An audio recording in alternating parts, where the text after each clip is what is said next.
We start a new series, and this past week on Wednesday marked 40 days to Easter. Can you guys believe it? It's the second Sunday. It's daylight. By the way, I'm so proud of you.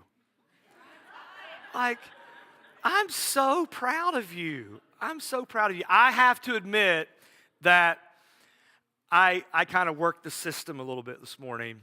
So we went to Amanda's grandmother's funeral in Virginia on Friday. It was Friday was the burial, and then Celebration of Life was yesterday. And we drove back last night, and I wanted to get back to watch the Duke game, which was rather disappointing. And I said to the team, I'm repenting right now. I said to the team, guys, I'm traveling on Friday and Saturday. It'd be great if I could come in a little late today. So I did get a little bit of extra sleep this morning. Then the team who came in here early, but you guys have made it. Super proud of you. Fantastic. We started journey today, heading towards Easter. Okay, towards Easter. Now, this is what Easter is. Easter is when we remember and celebrate that God said, death is not from me, and I'm going to crush it so you can have life with me forever. Okay? That's what Easter is. Easter is the celebration that God came to us in Jesus, who lived and walked among us, and he took on death and sin on the cross. And on Sunday, 3 days later, he was raised from the dead, which means that he defeated death and that life is greater than death. And all that belong to him have life today, tomorrow, and forever. That, my friends, is very good news. Is very good news. I was with Amanda's family on Friday, and Amanda's grandma and her grandpa were married for 67 years. Is that not incredible? 67 years. And she died about a month ago, and so she was cremated, and so we had a little bit of time before everybody could get in. And we got to the cemetery, a veteran cemetery there in Virginia, and Amanda's dad was in the front car with Amanda's mom and his father, and Butch was going to carry the urn up to the little table. And Mr. Campbell, Mrs. Campbell's husband, Miss Campbell, who passed away, he said to his son, he said, no, he's 94. He said, let me carry it. It's the least that I can do for her, and it's the last time that I get to carry her and walk with her. Now, I just say that to say that that's not the end. That's hard and that's tough, but because of Jesus, that's not the end. And in that, he said, I know that I'll see her again. I know it's not goodbye forever, but it is tough right now. And if I knew that it was the end, he said, I could hardly bear it. He said, the only way I'm able to walk right now, I'm able to do this. And you think, you've been married 6-7 years, you're old, it should be okay, It's no, it's the only way that I can do this right now is knowing that it's not the end of the story. Okay? That's what these next several weeks are preparing our hearts and minds to celebrate within our lives. And my deepest hope and heart for you and for me is that when you have to gather at the grave, because a part of life is gathering at the grave, right? I mean, it's just a part of life. And the older you get, the more graves that you gather at. That as we gather at graves in our life, that we walk, my hope for you is that you can walk to the grave with the certain hope that God's love is greater than death and that he will carry you through from this life into the next and the ones that you love. And so it's really important, you guys, that people know about Jesus. It's really important. Like, super important. Because graves are sad no matter what. But graves without Jesus are devastating. And I don't want that for you. I don't want you to have to stand at a grave and be devastated. I want you to be sad but have certain hope in your life. Okay? That's so we're preparing for those kinds of celebrations here in the next several weeks. And one of the things that we want to do is we want to make room. I want to ask you to journey with me, to journey with each other, so that we can make room in our hearts to be ready for the celebration that's going to come. Is it April 20th or 21st? 21st. Thanks, Robert. The 21st. I don't want the 21st to get here for me and for me to be like, oh, another Easter, it's great, another day. Put on. I don't want it to get here for you and your heart not to be ready for the celebration of it. So over the next several weeks, we're going to be preparing for that. And we're going to look through the lens of spiritual disciplines and this idea of how do we go from chaos to freedom. Discipline always leads to freedom. Discipline always leads to freedom. An undisciplined life always leads to chaos. So you go on a budget is discipline. And if you follow a budget, you have more financial freedom. You just do. You go on a diet is a discipline. It is a keystone habit that actually puts it into action. So you might think like, oh, I should lose weight, or I need to lose weight, or I want to lose weight. You can want it, need it, be all for it, but until you have a discipline in place, I'm not going to eat 5 million calories a day, and I'm going to do some sort of exercise and get in ketosis. Whatever that is. Like that will lead to freedom, okay? It will lead to a healthier life. An undisciplined life always leads to chaos. So I don't know if you know or not, but I don't have a hand puppet today. I'm getting so much better. By the way, I did not think about when I posted on Facebook if maybe it crossed the line of like people would not want to see that. It just looked amazing. I thought everybody should see this right now. So sorry if if you unfriended me, I understand. But we can be friends again. I'll pop back up, okay?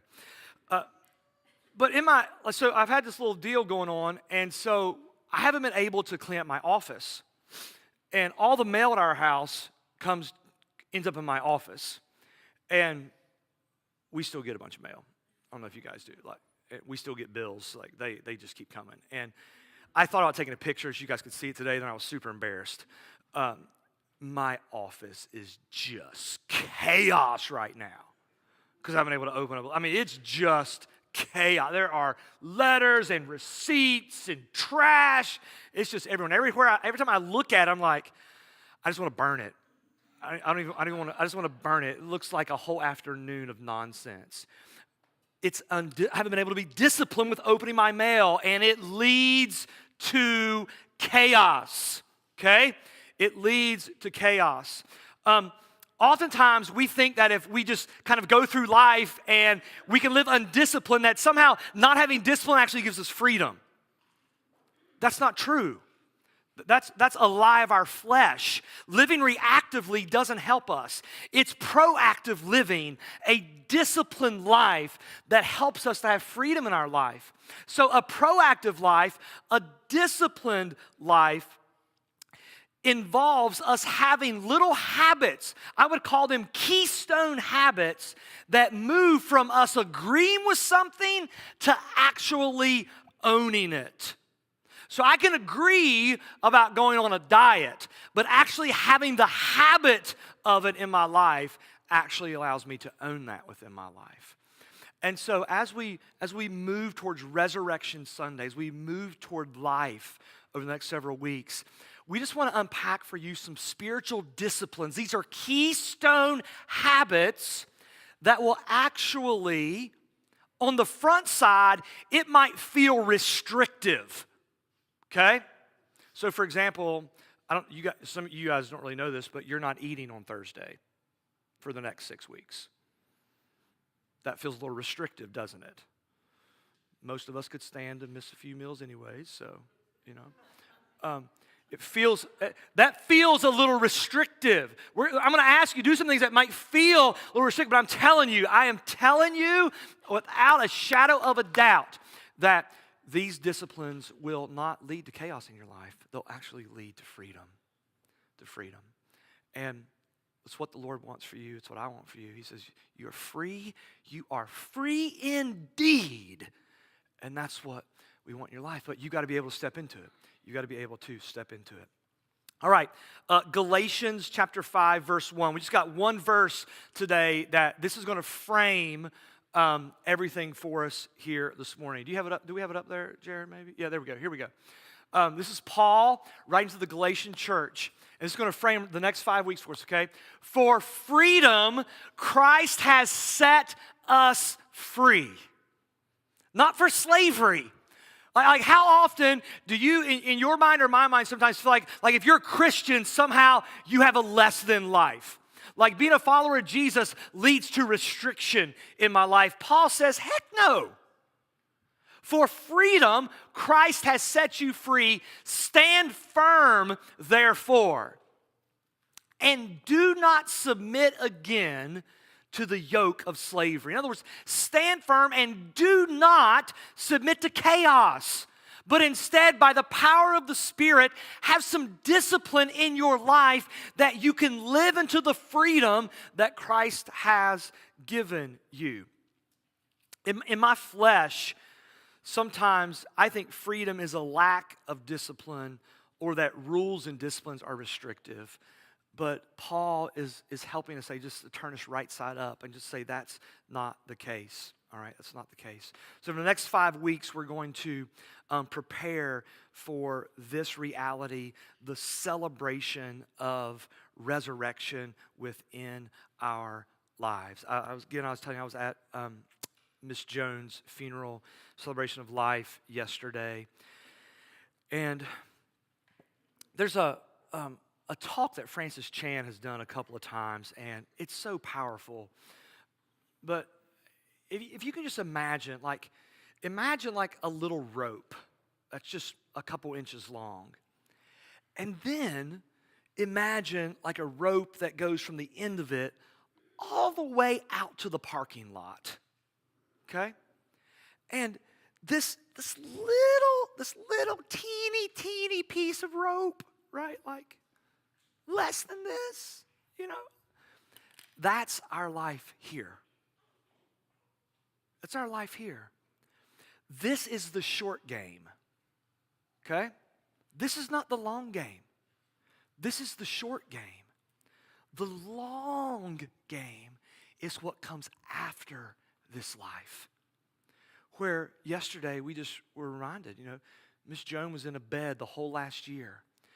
This was a woman who loved to do things with her hands. They had quilts after quilts all over the church yesterday that she had done. Some of those she hand-stitched. Like incredible. And for the whole last year, she had been able to do nothing but lay in a bed. Well, that ain't the case today. She's not in that bed today. Now she's in the long game. And it's long. Eternity is long. Where every tear is wiped away. Where all things are made new. Every imperfection, every weight that I bear, every hardship that you have, every incompetency that you can't, there aren't any messed up pinkies in heaven. You know what I'm saying? Like, it's the long game. It's the long game. And so we want to make sure that we're focused, we're preparing for that. And so one of the disciplines we're going to look at today is fasting, okay? When it comes to fasting, why is it that we tend to like things like prayer or scripture reading? We like, I mean, some of us don't like any spiritual disciplines, but that should be a really good kairos for you. By the way, we've got some new babies in the house today. That is so good to see you guys and the little ones. That's fantastic. Why is it that we like scripture, we like reading Bible and prayer? Like I need to read my Bible more. I need to pray more. Like we like those way more than the spiritual disciplines of fasting and tithing, which both of those are spiritual disciplines, by the way. We like those way. Why is that? I think with fasting, I think there's a cost involved in that discipline.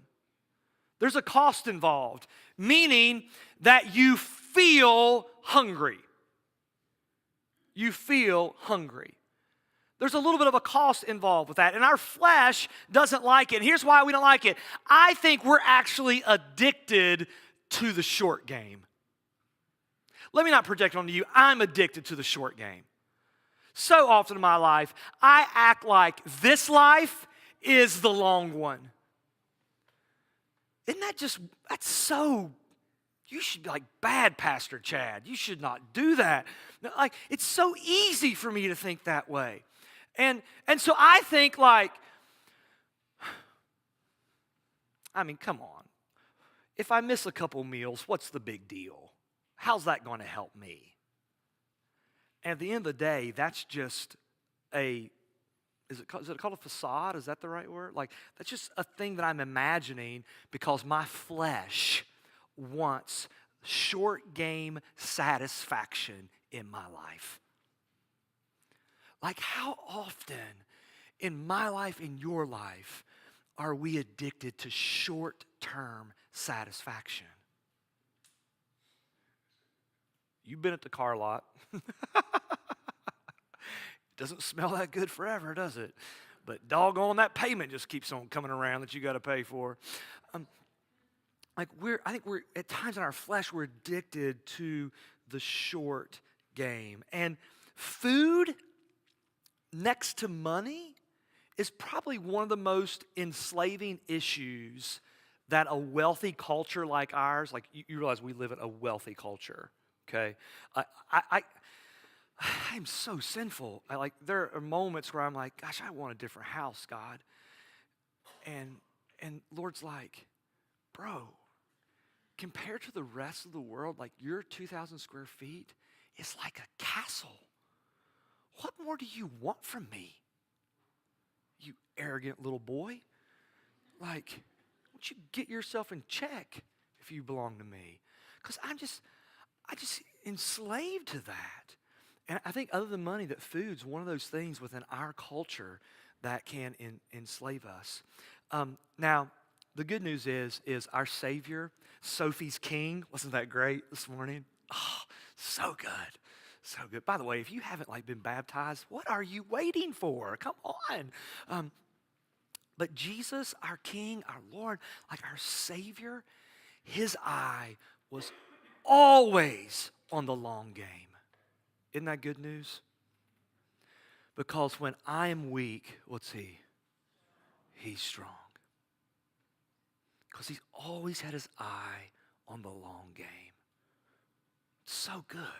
Because I need my leader, I need his eyes to be on the long game and not the short game. Because my eyes will go to the short game. I need his eyes to be on the long game. And he's your leader. Okay? He's your leader. And his eyes are on the long game for your life. He wants what's good for your life. And so he said it like this in Matthew 6, verse 16. He didn't say if you fast or when you or as you think about fasting, or he said this, when you fast. When. Okay?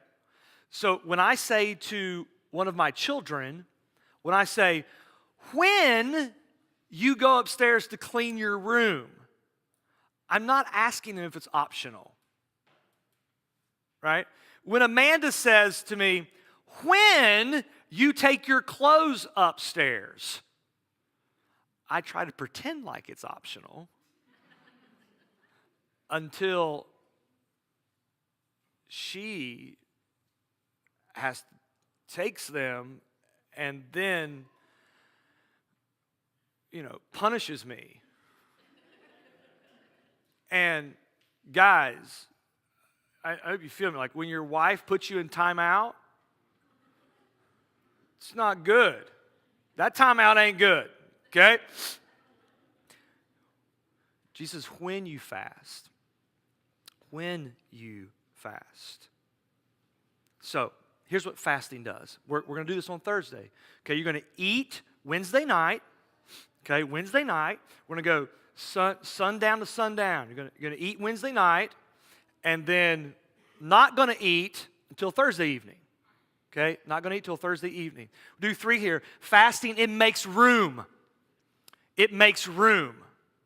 So, you're going to feel hungry. And when you feel hungry, that's the moment where you get to be reminded that, oh, I'm supposed to pray. I'm supposed to thank Jesus for my life. I'm supposed to thank the Lord for what He's given me. I'm supposed to have and pray for those who don't have food, for those that feel this way a lot. There are children within our city. I just think we got to do more about this. I don't know how we do it. Maybe somebody will feel called this morning, mobilized. But there are kids in our city who do not eat from Friday to Monday. That's absolutely true. Okay? And so when I feel hungry on Thursday morning, I'm not going to go and let me just eat a piece of cheese because that's not that big of a deal. Or let me just, I'll drink a protein shake because that's not food. Okay?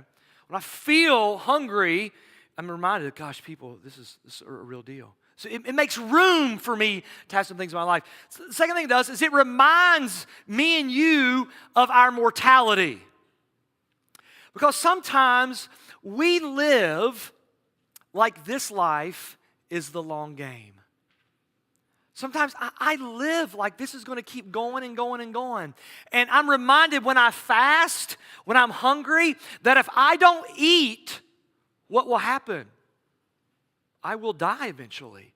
In other words, it reminds me I'm not the leader. I'm not the creator. I am not God. I am mortal. It reminds me of that. And then, lastly, it connects you to your provider. People used to tell me when I used to kind of balk the whole fasting deal, and people would say, you know what, it's fine. You don't have to be Christian. It's like, oh, Lord Jesus. I'm like, what do you mean? Well, it says when you fast. I'm like, well, what do you mean? I can be Christian, not fast. He said, just try it. Like when you fast, Chad, you're going to feel like a Christian more than the other times of your life. I was like, that's a load of garbage. It's amazing how Christian I feel when I fast. It's ridiculous. Like I actually walk around feeling like I belong to Jesus. It connects you to your provider. And so I just want to encourage you this week. I want to ask you, I want to invite you. So I think invite is too soft. And I think order you is too strong. I think call is I want to call you. I want to call you on behalf of our leader. I want to call you to fasting over the next 4 or 5 weeks from Wednesday evening to Thursday so you can make room in your life for resurrection. You can be reminded of your mortality, and you can be connected to your provider, through Jesus, God invites you and me to be free.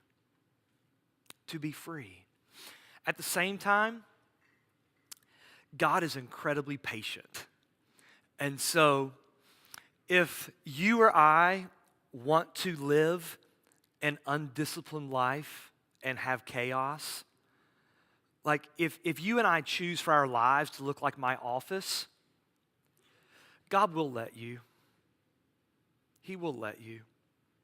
Because He doesn't want to fix the short game in your life and just put a Band-Aid on it. He wants to prepare you for the long game. And so He'll let you choose chaos. He doesn't want that for you, but He'll let you, okay? Now, I was talking with some friends last night, and they were talking about how they were giving their teenagers some advice. And they were sharing like, hey, before you go and do this, like you should practice. Like you should, if you want to excel well, you should do some of this stuff. And they were saying that their child looked at them like they were crazy.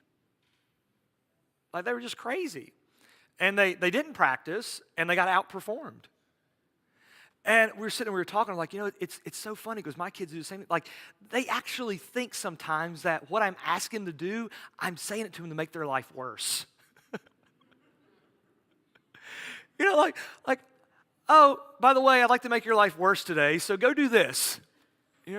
And sometimes I think when we hear things like, I want to call you to fasting, we get that little teenager mindset and think like, God doesn't want your life to be worse. You guys, I don't want your life to be worse. I don't think you want my life to be worse. If you do, please go somewhere else. I want your life to be better. I want it to be better. And so I'm not calling you to this and calling me to this today because I think it's going to make your life worse over the next 5 weeks. I actually think it's going to make it better in your life. And that's what I want for you, okay? That's what I want for you. It's cliche. We say it a lot. Nonetheless, it is true. You only got one 2019 traveling to Easter. Now, I hope, 41, I hope that, Mr. Campbell's 94. He's had a lot of 40 days to Easter. And the Bible only guarantees me 70. Anything, well, even that's not a guarantee, but, after 70, it's all the cherry on top. I hope that I have lots of journeys to the cross. It only comes once a year, and you don't get this one back. And I just don't want you to miss it. I don't want you to miss it. I don't want to miss it. And I want that for you, okay?